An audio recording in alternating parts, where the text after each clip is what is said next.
4 November 2025 भक्षक हा Hindi cinema बघितला. हेलावून टाकणारं वास्तव आहे. जे अत्याचार पॉलिटिकल पीपल किंवा ज्यांची पॉलिटिकल पोहोच आहे, ओळख आहे आणि मग ते लहान मुलींवर कशा प्रकारचे अत्याचार करतात किंवा त्यांना कसं गृहीत धरतात त्याची स्टोरी आहे. बिहार मधल्या मुनव्वरपूर मध्ये एक बाल सुधार गृहाची गोष्ट आहे. म्हणजे तेच अनाथ आश्रम मध्ये किंवा बाल सुधार गृहांमध्ये ज्या मुली असतात त्या लहान असतात, अल्पवयीन असतात, त्यांना कोणीच नसतं, अनाथ असतात त्या, आणि मग त्यांचा कसा गैरफायदा घेतला जातो किंवा घेतात, आणि सर्व करून नुसतंच गैरफायदा नाही तर त्यांचा जीव, त्यांना जीवे मारून सुद्धा हे उजळ माथ्याने कसे समाजात वावरतात ती अगदी अंतर्मुख करणारी कथा आहे. तर बिहारमधल्या मुनव्वरपूरमधलं एक बाल सुधारगृह असते. तर तिथे अशाच म्हणजे लहान मुली असतात, काहीच थोड्याशा अशा मोठ्या, म्हणजे 17-18 वगैरे वर्षाच्या असतात.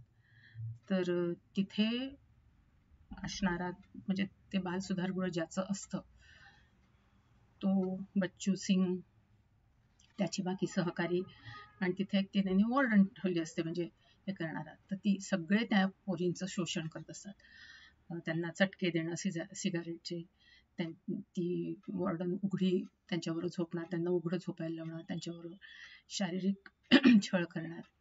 आणि जी मुलगी ह्या पॉलिटिकल कोणी ना कोणी रात्री तिथे बालसुधारगृहामध्ये यायचंच, आणि जी मुलगी नाही म्हणायची तिला जबरदस्ती मारून कुटून सिगारेटचे चटके देऊन दारू पाजून करायला लावायचं. म्हणजे समजा त्या मारकाटमध्ये त्यांना फार लागलं किंवा मरण, तर सरळ त्यांना मारून टाकायचे, जाळून टाकायचे किंवा डिस्पोज ऑफ करायचे.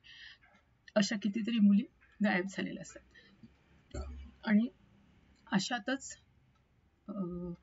तिथली एक मुलगी, तिला तिच्या वडिलांनी, म्हणजे वडील असतात तिला, पण तिला नोकरी, त्यांना काही कल्पना नसते. तर तिथे जेवण बनवायला त्या मुलींकरता म्हणून, म्हणजे किचनमध्ये तिला कामाला ठेवतात. तिला लवकरच ते सगळं म्हणजे दिसतं आणि कळतं. तर तिथलीच एक मुलगी तिला म्हणते की तू लवकरात लवकर इथून पळून जा, नाही तर तुझं काही खरं नाही, तूही आमच्यासारखी शिकारते. आणि एक दिवस तिला चान्स मिळतो आणि ती तिथून पळून जाते. तर हे सगळं एक गुप्ता म्हणून पत्रकारच असतो तो, पण पत्रकार असतो किंवा माहिती काढणारा असतो. तर भूमी पेडणेकर पत्रकार असते, तिच्याबरोबर मिश्रा म्हातारा तो असतो. त्या दोघं मिळून चॅनल चालवत असतात, आणि ती सिन्सिअरली ह्या सगळ्यांच्या मागे असते. तर तो गुप्ता तिला सगळी माहिती आणून देतो त्या ह्याची. पण आता माहिती जरी आणली तरी, आणि 2 महिन्यापासून म्हणे तो रिपोर्ट गव्हर्नमेंटकडे पडलाय, पण गव्हर्नमेंट काही ऍक्शन घेत नाही. मग ही आपल्या चॅनलवर त्या याचं सुरू करते.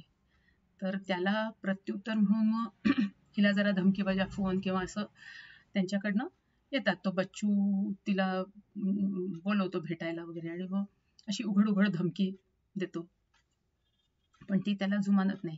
तिचा नवरा पण, त्या दोघांचं लग्न झालं असतं, 6 वर्ष झालेले असतात. तिचा नवराही म्हणतो तू कशाला नको त्या भानगडीत पडते. तिचा मोठा जेठ, त्याची बायको, हे सगळे म्हणजे नाही म्हणतात, पण ती काही ऐकत नाही. ती म्हणे की का म्हणून. मग असं तिला त्या रिपोर्टमधून एक क्लू मिळत जातात, आणि ती त्या किचनमध्ये जी काम करणारी असते तिच्यापर्यंत पोहोचते. तर पण मग ती सांगते सगळं की काय काय करतात ते लोक आणि कसे करतात, पण ती म्हणते की मी माझं नाव पुढे येणार नसेल किंवा माझं कुठेही उल्लेख नसेल तरच मी सांगणार. तर ही ठीक आहे म्हणते, म्हणजे गुप्तता पाळली जाईल तुझी. पण मग वरपर्यंत त्याची ओळख असल्यामुळे कोणी रिपोर्ट लिहून घ्यायला तयार नाही ठाण्यामध्ये, किंवा कुठेच काही त्यांचं म्हणजे वाईट कोणी करू शकत नाही. मग हाच सुचवतो की आपण कोर्टात अपील करू, PIL दाखल करूया. करणार कोण? तर कोणाचीच हिंमत नसते. आता ते हिच्या नवऱ्याचा मोठा भाऊ असतो वकील, पण तो पण नाही म्हणतो. पण नेमका कोणीतरी PIL दाखल करते आणि तिच्या मग त्या जिजाजी जेठवर हल्ला होतो. मग सगळे हिच्या नावाने ओळखतात, तू PIL दाखल केली आणि बघ ह्याला कसा त्रास झाला. पण मग तिने केलीच नसते. मग शेवटी यांना कळतं त्या गुप्ताजीनीच केली असती PIL. तर मग आता कोर्टात हे होते आणि पटण्यामध्ये जो आधीचा करप्ट होता त्याची बदली होऊन तिथे नवीन पोलीस ऑफिसर आली असते, लेडी ऑफिसर, आणि ती डॅशिंग असते आणि ताम्हणकर, सई ताम्हणकर असते. तर मग ही जाऊन भेटते. तर भूमी पेडणेकर पत्रकार, तर ती तिला म्हणते की मी तुझं चॅनल बघते आणि आहे तुझ्याच्यात दम, पण म्हणे मला जोपर्यंत पुरावा नाही माझ्याकडे तोपर्यंत मी काहीच करू शकत नाही. मग ही परत त्या मुलीकडे जाते आणि तिला म्हणते की मला काय पडली म्हणे. म्हणजे तिला आधी खूप सांगायचा प्रयत्न करते, पण ती तयारच होत नाही. मग ती म्हणते मला काय गरज आहे, मी पण आरामात जीवन जगू शकते, मला काय धडपड करायची गरज आहे का?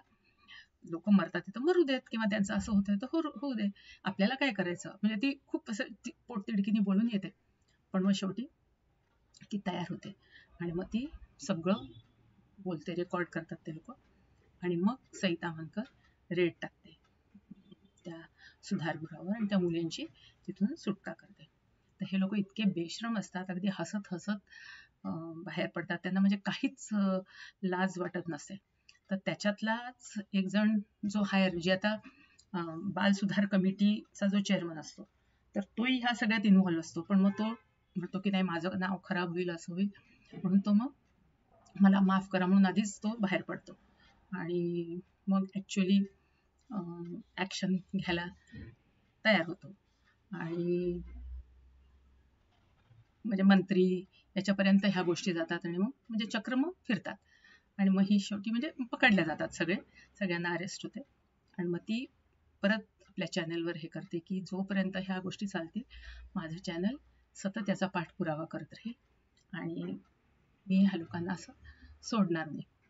तर थोडक्यात म्हणजे ही स्टोरी फक्त दाखवली की ती म्हणजे कोणीतरी असं पाहिजे की जो आपल्या जीवाची पर्वा न करता किंवा आपल्या संसाराची फारशी काळजी न करता यांच्या मागे, अशा दुष्ट लोकांच्या मागे त्यांना एक्सपोज करण्यात म्हणजे आपलं प्रामाणिक काम करेल असं पाहिजे, तरच काही होऊ शकतं. नाही तर मग काय, सगळं चाललेलंच आहे, ऑल इज वेल म्हणून सगळं चाललं, बिचारे मग हे असे गरीब लोक तोंडघशी पडतात किंवा जीवाला मुकतात.